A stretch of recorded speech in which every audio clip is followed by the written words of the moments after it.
Wilson's version of the story is a parable, a mythic truth deeply embedded in his story of AA's origins, emphasizing the fact that it all started with one alcoholic talking to another alcoholic, personally delivering the message of potential sobriety.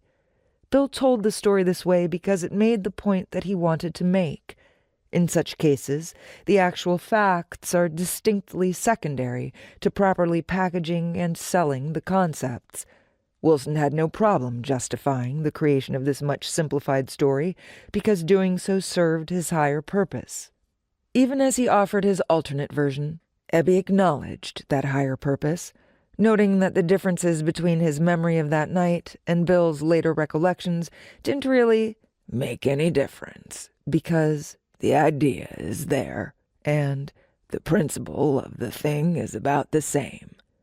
And indeed, as far as Bill Wilson was concerned, it was the idea and the principle of the thing that were far more important than any jumbled collection of actual facts. Wilson's story had drama and impact, delivering an unmistakable message of hope. Thatcher's did not. Bill's first meeting with Dr. Bob.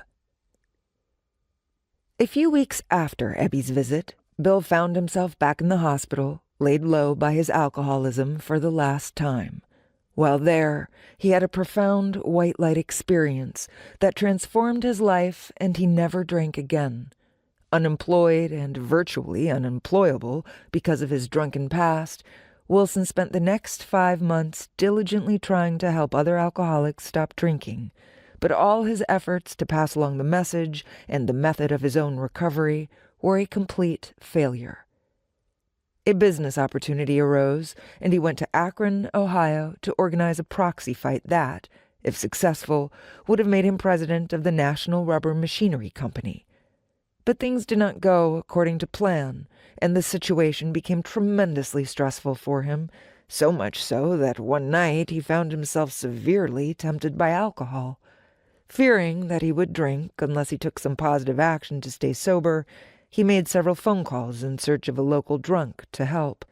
Those phone calls led directly to another key moment in AA history, when Bill Wilson met Dr. Bob Smith for the first time on May 12, 1935. The two men, one sober for exactly 5 months and the other still drinking, were introduced by Henrietta Sieberling, a leader in the local Oxford group who had been trying for months to help Bob get sober.